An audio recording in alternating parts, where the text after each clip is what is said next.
Hello everyone, welcome to Deepro classes. आज हम पढ़ने वाले हैं अनएम्प्लॉयमेंट इन इंडिया। ये हमारा सेकंड पार्ट है। इससे पहले हम बेसिक कर चुके हैं। अगर आपने वो वीडियो नहीं देखी है तो आपको डिस्क्रिप्शन में उसका लिंक मिल जाएगा। तो आज हम पढ़ने वाले हैं अनएम्प्लॉयमेंट इन इंडिया।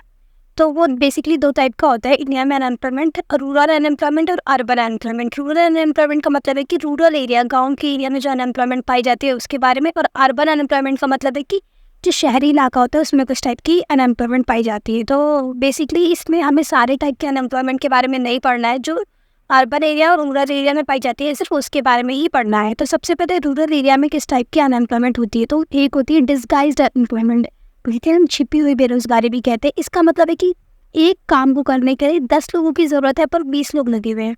तो 10 लोग जो है वो एडिशनली लगे हैं, उनका कोई वर्क नहीं है। तो इसको हम क्या कहते हैं, डिस्गाइज्ड अनएम्प्लॉयमेंट, यानी कि हिडन। वो लोग कर रहे हैं पर उनको कोई फ़ायदा नहीं है। वो लोग कहीं और लगेंगे तो ज़्यादा प्रोडक्टिव हो सकते हैं।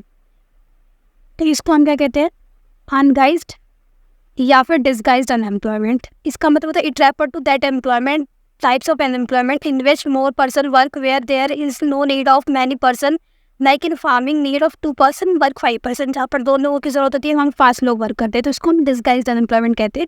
अगर इस लोगों को कहीं और लगाएंगे तो ज़्यादा बेनिफिट होता है। फिर आता है सीजनल अनएम्प्लॉयमेंट। सीजनल अनएम्प्लॉयमेंट का मतलब कि एक टाइम में कोई वर्कर जो होता है वो 6 महीने के लिए वर्किंग होता है, उसके बाद वो फ्री बैठता है, उसका कोई काम नहीं होता है। तो इसको हम सीजनल वर्कर कहते हैं कि एक सीजन के लिए वो वर्किंग होता है, उसके बाद होता है। लाइक दिया बनाने वाले जो होते हैं उनको दिवाली में ही इतना वर्क मिलता है, उसके बाद वो फ्री रहते हैं। तो इसको हम सीजनल अनएम्प्लॉयमेंट कहते हैं कि बाकी दिन वो लोग क्या करें, वो खाली रहते हैं। तो इसको हम सीजनल अनएम्प्लॉयमेंट कहते हैं।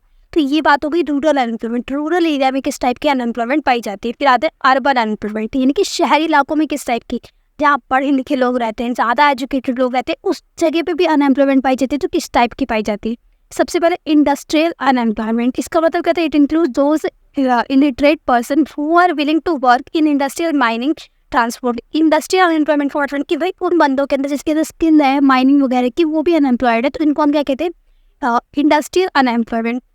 दूसरी टाइप की अनएम्प्लॉयमेंट पाई जाती है एजुकेटेड अनएम्प्लॉयमेंट, यानी कि भैया वो सब कुछ है, उनके पास डिग्री है, सब कुछ है, फिर भी वो अनएम्प्लॉयड है। यानी कि in India person are educated by way of degree not in the job oriented. उनके पास डिग्री है, वो अनएम्प्लॉयड फिर भी है, क्योंकि उनके पास डिग्री जो है वो स्किल दिखाने के लिए, बट स्किल्स उनके अंदर रियल में एग्जिस्ट नहीं करती है, तो इसलिए वो अनएम्प्लॉयड रह जाते हैं। तो इसको हम एजुकेटेड अनएम्प्लॉयमेंट कहते हैं। बैड क्वालिटी ऑफ एजुकेशन, यहाँ पर वोकेशनल स्टडी नहीं पढ़ाई जाती इंडिया में, इसलिए लोग जो है वो अनएम्प्लॉयड रह जाते हैं। तो ये 2 टाइप्स की हमारी अनएम्प्लॉयमेंट है जो कि अर्बन और रूरल एरिया में पाई जाती है। तो 2 इसमें पाई जाती है, 2 इसमें पाई जाती है। तो ये भी इंपॉर्टेंट टॉपिक है। उसके बाद हम पढ़ते हैं कि रीज़न क्या है जो इतना बड़ा प्रॉब्लम है इंडिया में, unemployment is a big problem. तो उसका रीज़न क्या है, कॉजेज़ क्या है, तो वो पढ़ते हैं हम। तो ये हमारे रीजंस है इंडिया में अनएम्प्लॉयमेंट के। सबसे पहले रीज़न है स्लो इकोनॉमिक ग्रोथ। यहाँ पर इकोनॉमिक ग्रोथ क्या है, बहुत ज़्यादा स्लो है। जब इंडिया इंडिपेंडेंट हुआ तो तब से ही जो हमारी ग्रोथ है वो बहुत ही स्लो है इकोनॉमी की, इसीलिए जो है ये सबसे बड़ा कारण रहा है अनएम्प्लॉयमेंट का। रैपिड ग्रोथ ऑफ पॉपुलेशन जो है वो इस तरीके से बढ़ रही है जैसे कि खेती हो रही हो, तो इसीलिए यहाँ पर पॉपुलेशन जो है बहुत ज़्यादा है। फिर आता है हमारे थर्ड पर एग्रीकल्चर और सीजनल ऑक्यूपेशन। एग्रीकल्चर भी जो है वो सीजनली होता है, हर टाइम नहीं होता, पूरे साल नहीं होता। और एग्रीकल्चर में आधे से ज़्यादा जनसंख्या इंडिया की इंगेज्ड है। तो एग्रीकल्चर और seasonal occupation, lack of irrigation facility. यहाँ पर एग्रीकल्चर में इतने लोग लगे फिर भी इरीगेशन जो फैसिलिटी है वो बहुत बेकार है। फिर हमारे फिफ्थ प्रॉब्लम आता है joint family system. Joint family system का मतलब कि एक कारोबार है, उसी में सारे लोग घुस जाते हैं, तो इसलिए वो लोग और जगह एक्सप्लोर नहीं करते, जिससे अनएम्प्लॉयमेंट इतनी बढ़ी हुई है। वहाँ पर भाई तुम कहीं और जाओगे तो ज़्यादा अपॉर्चुनिटी मिलेगी, बट वो सारे जॉइंट फैमिली सिस्टम के अंदर एक ही जगह रह के काम करना पसंद करते हैं।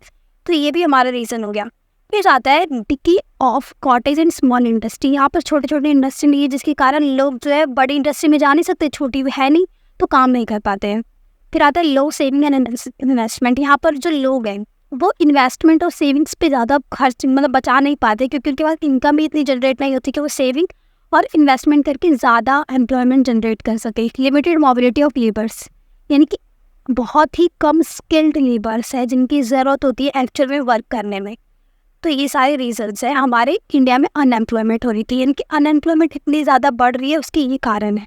फिर आता है इकोनॉमिक कॉन्सिक्वेंसेस, सोशल कॉन्सिक्वेंसेस, यानी कि इकोनॉमिक में हम देखा जाए तो क्या रीज़न है और सोशल सोसाइटी में देखा जाए तो क्या रीज़न है अनएम्प्लॉयमेंट का। तो सबसे पहले इसमें इकोनॉमिक में है non utilization of man power. कि हमारे पास मैन पावर तो इतनी सारी है, बट उसका प्रॉपर यूटिलाइजेशन को कहाँ पर लगाना है, कैसे वर्क देना है, वो हमारे पास नहीं है। वो हमारे पास कोई आइडिया या प्लान नहीं है कि भाई उन बंदों को लगाए कहाँ। लॉस ऑफ आउटपुट, यहाँ पर बहुत ज़्यादा आउटपुट जो होता है, यानी कि जो प्रोडक्शन से निकलता है सामान, उसका बहुत ज़्यादा लॉस होता है, क्योंकि हम वो सारी चीज़ें को यूज़ ही नहीं कर पाते, इंडस्ट्री है ही नहीं।